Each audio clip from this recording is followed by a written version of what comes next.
Namaskar. A warm welcome to World News and Indian Perspective on All India Radio. This is Saira Mujtaba, bringing glimpses of the major developments of the day from across the globe. Over the next half an hour, we shall bring you the latest from the world of politics, economy, sports, entertainment and more. The headlines. Prime Minister Narendra Modi says world is looking towards India with great hope and positivity. Death toll in earthquake-hit Turkey and Syria crosses 11,200. India sends rescue teams with relief materials to Turkey and Syria under Operation Dost. Reserve Bank of India hikes repo rate by 25 basis points to 6.5%. Projects GDP growth at 6.4% and retail inflation at 5.3% during 2023-24 fiscal. First tourism working group meeting under India's G20 presidency officially begins at Dhordo in Gujarat. And in men's cricket, first test of 4-match Border Gavaskar Trophy between India and Australia to begin from Thursday in Nagpur. And now the news in detail. Prime Minister Narendra Modi said that his government has taken many decisions in national interest and there is positivity towards India among other countries. He said these reforms are made out of conviction and not compulsion, highlighting that his government's priority is to work for the welfare of the deprived, poor, tribals. The Prime Minister said that the world is looking towards India with great hope and positivity as the country's credibility, potential and opportunities have increased significantly in recent years. Mr. Modi said that India is witnessing political stability as it has a decisive government. आज पूरी दुनिया भारत की तरफ इस प्रकार से बड़ी आशा की नजरों से क्यों देख रही है? इसके पीछे कारण, इसका उत्तर छिपा है भारत में आई स्थिति, भारत की वैश्विक साख में, भारत के बढ़ते सामर्थ्य में और भारत में बन रही नई संभावनाओं में. Replying to the discussion in Lok Sabha on motion of thanks to President Draupadi Murmu's address to the joint sitting of both houses of parliament, Mr. Modi termed the President's address as visionary. He said the President has given direction to the nation and the country is now filled with self-confidence and pride. Mr. Modi mentioned that he has given every moment of his life for the people of the country. He came down heavily on Congress and described 2004 to 2014 as a lost decade. He said during the period, a series of scams and incidents of terrorism had devastated the country. He said the Indian economy was in a bad condition and inflation reached double digits during the UPA regime. Listing out government welfare measures, the Prime Minister said India has become the 5th largest economy in the world despite the challenges posed by the COVID-19 pandemic, instability and conflicts, rising inflation and unemployment in several countries elsewhere in the world. He said India's presidency of G20 is a moment of pride for the country. On the country's growing digital infrastructure and technological prowess, Mr. Modi said India is emerging as a manufacturing hub.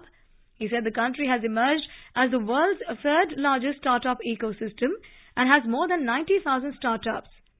He said the country has made stupendous growth in various sectors, including mobile manufacturing, domestic air travel, energy consumption, renewable energy and sports. The Prime Minister further said that under the NDA rule, Jammu and Kashmir is also witnessing an era of peace and stability after many decades. Later, the House adopted the motion of thanks on the President's address with a voice vote. The death toll in the earthquakes in Turkey and Syria has risen to over 11,200. Turkey's President Recep Tayyip Erdogan has announced that the death toll from Monday's devastating earthquake has reached 8,754. In Syria, 2,530 fatalities have been confirmed in both government-controlled areas and rebel-held regions. Agencies and rescue workers have warned that the figures are likely to rise, with many people still trapped under the rubble. Rescue workers are struggling to reach some of the worst hit areas. There's also a fear of collapse of buildings surrounding the rubble that have weakened following the earthquake. External Affairs Minister Dr. S. Jaishankar has said that India is sending search and rescue teams, a field hospital, materials, medicines and equipment to Turkey and Syria under Operation Dost. He said Indian National Disaster Response Force teams have now reached Gaziantep and commenced the search and rescue operations. India will send one more C-17 plane loads of relief material, equipment and personnel to the earthquake-hit Turkey under Operation Dost. Earlier, 4 such planes with relief materials have already landed in that country. Another C-130 aircraft carrying relief materials landed in Syria for carrying out rescue and relief operations. Sharing details with media persons about the ongoing Operation Dost in Turkey and Syria, Secretary West Sanjay Verma said that this was the biggest natural disaster to hit the country since 1939, and the Government of India received an email from the Turkish side for assistance in this regard. Talking about Indian citizens in Turkey, Mr. Verma informed that a total of 3,000 Indian nationals are there. He informed that 10 Indians are stuck in remote parts of affected areas of Turkey but are safe. He added that, however, one Indian who was on a business trip is missing and the External Affairs Ministry is in touch with his family and the company in Bengaluru which employed him. He also informed that a control room has been set up in Adana of Turkey. What MEA has done meanwhile is that we have deployed 2 Turkish-speaking officers from overseas who flew into Turkey and are now stationed there. With our aircrafts, we also deployed 4 MEA personnel to coordinate and help the process and the operation to coordinate between the Turkish authorities and our teams. Director General, National Disaster Response Force, NDRF, Atul Karwal said that one more team of 51 rescuers will depart to Turkey for rescue operations. He informed that the 2 teams comprising 101 NDRF personnel are on ground. Mr. Karwal said that more teams of NDRF are also in reserve as the damage is extensive across a very large area and NDRF is prepared to render whatever help India can provide to Turkey in this time of crisis. In today's Hotspot section, we bring you a news commentary on Canadian Foreign Minister's visit to India.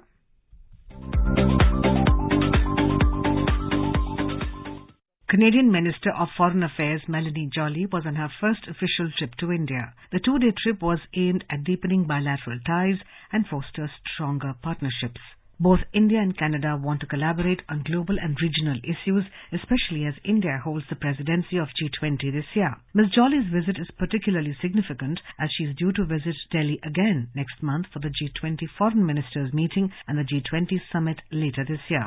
However, the Canadian Foreign Minister chose to travel to India for a standalone visit, which aimed to lay the foundation for the Canadian Prime Minister Justin Trudeau's visit to India for G20 summit in New Delhi in September 2023. During her visit, Ms. Joly met with External Affairs Minister Dr. S. Jaishankar. The 2 ministers recognized the importance of people-to-people ties in expanding cooperation between their countries and focused on areas such as trade, investment, mobility, education and security. Ms. Joly also engaged with key stakeholders in India's business and civil society communities regarding Canada's robust agenda with India under the Indo-Pacific Strategy. Canada, in November 2022, had released her Indo-Pacific Vision, which outlines Canada's plan to engage with countries in the region with a goal to pivot away from that nation's over-reliance on China amid increasing tensions between Ottawa and Beijing. The strategy, while calling India a crucial partner, has termed China an increasingly disruptive global power. The strategy states that Canada will seek new opportunities to partner and engage in dialogue with India in areas of common interest and values, including security and the promotion of democracy, pluralism and human rights. Based on 5 interconnected strategic objectives, Ottawa announced an ambitious plan beginning with an investment of almost $2.3 billion over the next 5 years. India, on its part, has welcomed the announcement of Canada's Indo-Pacific strategy, given the shared vision of a free, open and inclusive Indo-Pacific. As part of this strategy, Canada is expected to increase its security presence in the region. while it is investing in reinforcing its naval presence while increasing its military's participation in joint exercises with partners here. It is also planning to invest in multi-department initiative to develop cyber-security capacity of its regional partners. Apart from the security aspect of the strategy, the people-to-people contacts remain a major component of the relations. Canada is home to 1.8 million people of Indian origin, and a record number of Indian students are now opting to study and work in Canada. As Canada looks to bolster its economy with the help of migrant workers, the skilled and educated workers from India are an important asset for Canada. In this respect, racial attacks have been counterproductive, with India expressing its disappointment at the lack of stern action from Canadian authorities. On the bilateral economic relations, apart from encouraging investment from Canadian funds, India is also negotiating the Early Progress Trade Agreement, EPTA, ahead of a comprehensive economic partnership agreement, CEPA. According to officials, two-way foreign direct investment between Canada and India is about $4.6 billion, with Canadian direct investment in India at $2.9 billion and market and institutional investment into India about $70 billion. Canada is looking for opportunities to increase its investments in India, especially in the renewable sector and collaboration in emerging technology. With the pandemic disrupting supply chains and a shift away from China, India is being viewed by Canadian business as a stable partner. With the Indian economy projected to grow despite global economic setbacks due to the pandemic and the crisis in Ukraine, India is open to investments and joint collaboration with Canada, especially in critical industries such as semiconductors. The Canadian Foreign Minister's visit comes a few days after incidents of vandalism against temples which were defaced with anti-India slogans. The Indian mission in Toronto has raised the issue with the Canadian authorities. This matter has been discussed during the various meetings, and the Canadian officials have assured of stern action against the vandals.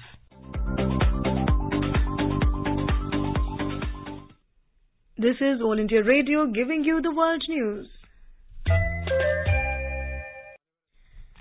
The Reserve Bank of India has increased the repo rate under the Liquidity Adjustment Facility, or LAF, by 25 basis points to 6.5% with immediate effect. Similarly, the Standing Deposit Facility, or SDF rate, was adjusted to 6.25% and the Marginal Standing Facility, or MSF rate, and the bank rate to 6.75%. RBI Governor Shaktikant Das announced the bi-monthly policy review on Wednesday after the Monetary Policy Committee meeting, which had begun on Monday. The world is looking to India now at the helm of G20 to energize global partnership in several critical areas. The Monetary Policy Committee, that is the MPC, based on an assessment of the macroeconomic situation and its outlook, the MPC decided by a majority to increase the policy repo rate by 25 basis points to 6.5% with immediate effect. The RBI governor has said that real GDP growth is estimated at 7% in 2022-23, and for the next fiscal it is 6.4%, according to the first advance estimate of the National Statistical Office, NSO. Inflation for 2022-23 is projected at 6.5%, with inflation for the fourth quarter to be estimated at 5.7%. RBI has projected the retail inflation to be at 5.3% during 2023-24 fiscal. He said all inbound travelers to India will be permitted to use UPI for their merchant payments, or P2M, while they are in the country. To begin with, this facility will be extended to travelers from G20 countries arriving at select international airports. The RBI will launch a pilot project on QR code-based coin vending machines in 12 cities. These vending machines will dispense coins against debit to the customer's account using UPI instead of physical tendering of banknotes. The Reserve Bank of India has revised market hours of government securities from 9 to 3:30 p.m. to 9 a.m. to 5 p.m. This change will be effective from the 13th of February 2023. Trading hours for various markets regulated by the Reserve Bank were amended from the 7th of April 2020 due to COVID-19. Restoration of market hours in a phased manner commenced on the 9th of November 2020. Market hours of call, notice, term money, market repo and tri-party repo in government securities, commercial papers, certificates of deposit and rupee interest rate derivatives traded outside the recognized stock exchanges have since been restored to the pre-pandemic level. India's Electronics and Information Technology Minister Ashwini Vaishnav will launch the Digital Payments Utsav in New Delhi on Thursday. As India celebrates Azadi Ka Amrit Mahotsav and G20 presidency, a comprehensive campaign, Digital Payments Utsav, has been planned from the 9th of February to the 9th of October this year for promotion of digital payments across the country, with particular focus on G20 Digital Economy Working Group event cities, namely Lucknow, Hyderabad, Pune and Bengaluru. The first tourism working group meeting under India's G20 presidency officially kicked off at Dhordo in Gujarat on Wednesday in the presence of Union Minister for Fisheries Parshottam Rupala, Union Tourism Minister G. Kishan Reddy and Chief Minister Bhupendra Patel. Addressing the delegates, Mr. Rupal said India's G20 presidency marks the beginning of the Amrit Kal, a journey towards a holistic, inclusive and prosperous India. He said India offers a wide cultural and topographic diversity, world-class tourist attractions and unique tourist experience of eco-tourism, green and agro-tourism among others. Mr. Rupala said the tourism industry, which was severely hit by the COVID-19 pandemic, is recovering in the country.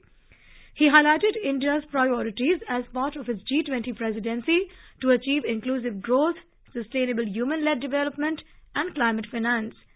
Tourism Minister G. Kishan Reddy called tourism an effective tool to achieve the Sustainable Development Goals of 2030. Mr. Reddy said nearly 6.9 million tourists arrived in India from abroad in 2022 post the COVID pandemic. He said the fourfold rise in the tourist arrivals to India indicates the success of India's efforts to achieve resilient growth in tourism. India's Minister of State for Commerce and Industry, Anupriya Patel, has said that the outcomes emerging from the G20 discussions and decisions will help in facilitating the country's trade positively. In a written reply in Lok Sabha, she said the discussions at G20 are likely to have a positive impact on the multilateral trading system, thereby strengthening rule-based international trade, which affects all sectors of the economy.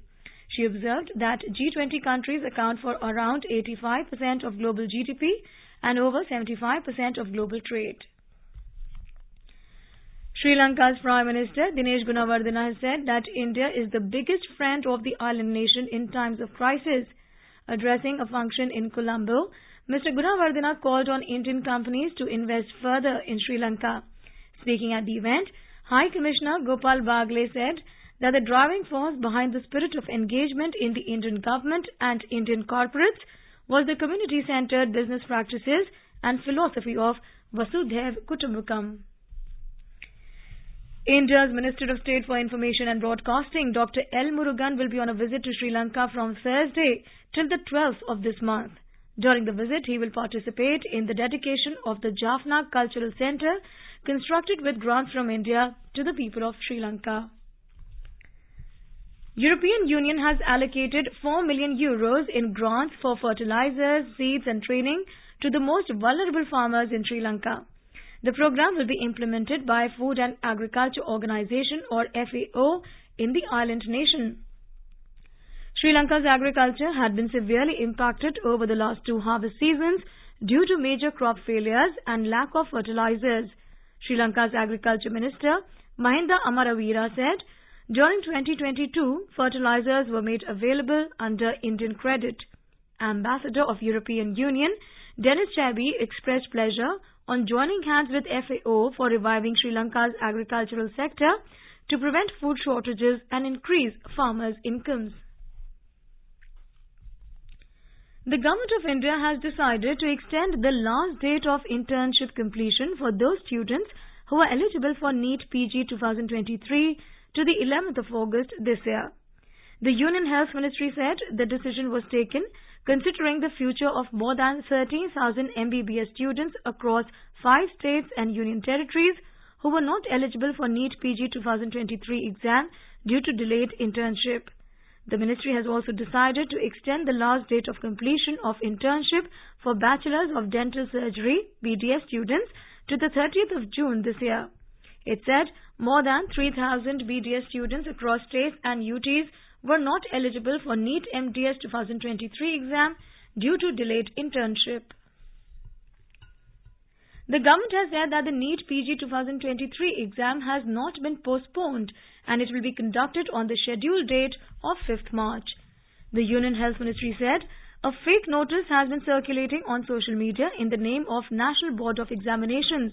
The fake notice is claiming that the NEET PG 2023 exam has been postponed and now it will be conducted on the 21st of May 2023. The ministry has advised the candidates to check the official website of National Board of Examinations for any updates. US President Joe Biden has called on the Republicans to work with him to finish the job of rebuilding the economy and uniting the nation in his pursuit to overcome pessimism in the country. In his second State of the Union address and first after the Republicans took control of the House of Representatives in January, the US President called for overcoming the differences in the bitterly divided Congress. Mr. Biden pledged to work with the opposition party and said, "The story of America is a story of progress and resilience." He called the US democracy unbowed and unbroken and cited progress in a post-pandemic economy. The US President also vowed to defend US sovereignty in the wake of an incursion by an alleged Chinese spy balloon. Mr. Biden's 72-minute address came as his public approval rating hovers near the lowest level of his presidency. In Pakistan, at least 30 passengers were killed and 15 others were injured when a passenger bus and car plunged into a deep ravine. The two vehicles collided with each other on Karakoram Highway in Khyber Pakhtunkhwa on Tuesday. According to local police, the passenger bus was heading to Rawalpindi from Gilgit when it collided head-on with a car coming from the opposite direction in the Shitial area of the province. The Australian government will roll out the 5th dose of COVID-19 vaccine later this month to all citizens aged 18 and above. Australian Health Minister Mark Butler said that the decision expands the eligibility for the booster shot to include about 14 million people. The Health Minister said all adults who have not had a booster dose or a confirmed case of COVID-19 in the past 6 months will be eligible for another dose from the 20th of February. Only severely immunocompromised people had been recommended to take a 5th dose until now, the advice being to receive the booster 3 months after their 4th shot. Australia, which is among the most heavily vaccinated countries against the coronavirus, has so far administered 2 vaccine doses to 95% of people above 16 years of age. The tourists travelling on board the Ganga Vilas River cruise visited the historic Oxford Church at Barisal on Wednesday.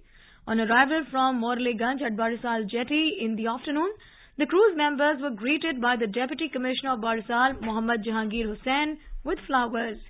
Speaking to media, the Deputy Commissioner assured that the Ganga Vilas tourists will be provided with all support for their safety and security during their visit to tourist places in and around Barisal. He expressed hope that the good experience of Ganga Vilas tourists in Bangladesh will attract a large number of tourists from across the world, benefiting the local economy. The Oxford Church at Barisal is a major tourist attraction. Built in 1903, the church is a fine example of Greek architectural design. With its archways and domes, it looks like a huge locomotive when seen from a distance. The Sensex and the Nifty gained more than 0.5%. The index of the top 30 companies on the Bombay Stock Exchange, or Sensex, ended above 60,650 points. The index of the top 50 companies at the National Stock Exchange settled above the 17,850 level. Both stocks added amid mixed cues from global share markets. The rupee also appreciated 21 paise against the US dollar, a report.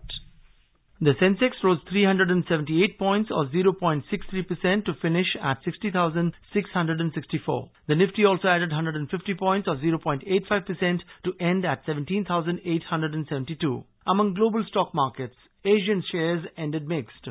South Korea's Kospi rose 1.3% and Singapore's Straits Times Index added 0.3%. On the other hand, China's Shanghai Composite Index declined 0.5%. Japan's Nikkei 225 fell 0.3% and Hong Kong's Hang Seng slipped 0.1%. European shares were up in intraday trade. Global crude oil prices rose for a third straight day as investor concerns eased about U.S. interest rate hike. The crude prices climbed more than 1%, supported by an industry report which pointed to a drop in U.S. crude inventories. In intraday trade, Brent crude was trading at $84.60 per barrel. Back home at the forex market, the rupee strengthened 21 paise against the dollar to close at 82 rupees and 50 paise against the US dollar. At the multi-commodity exchange, gold futures for April delivery was trading at 57,240 rupees per 10 grams. Silver futures for March delivery was trading at 67,680 rupees per kilogram.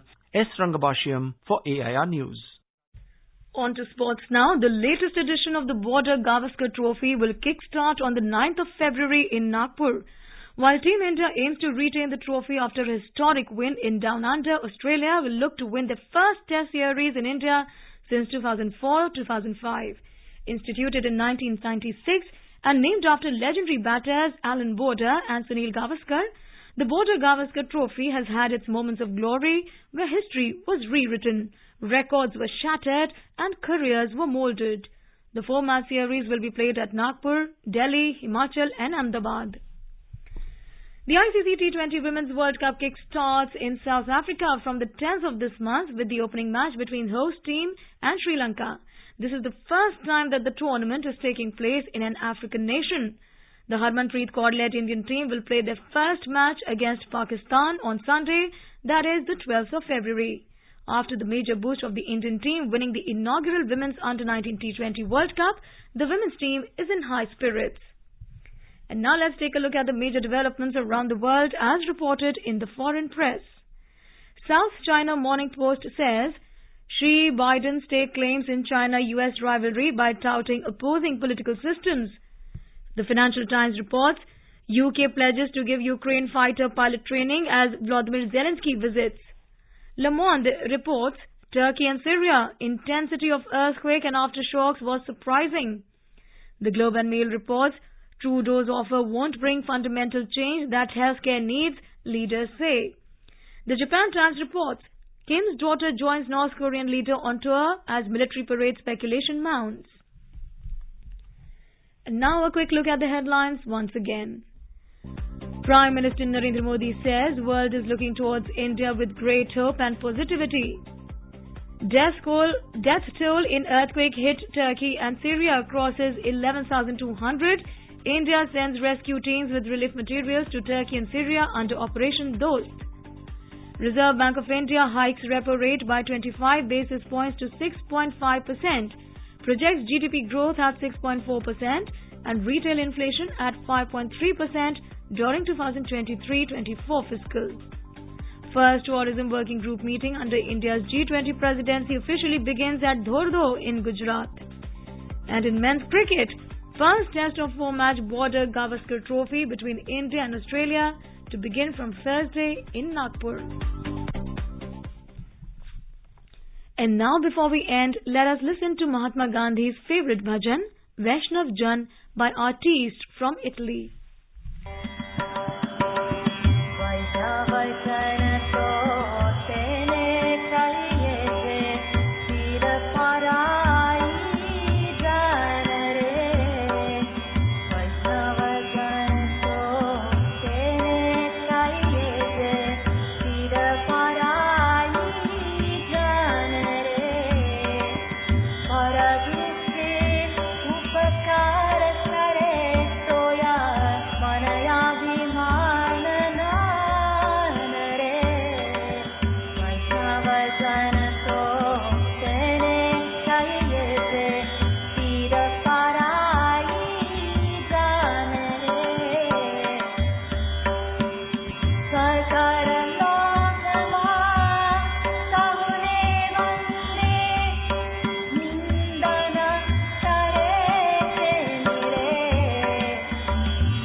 And with that, we end this bulletin. We'll be back at the same time tomorrow with the next edition of World News.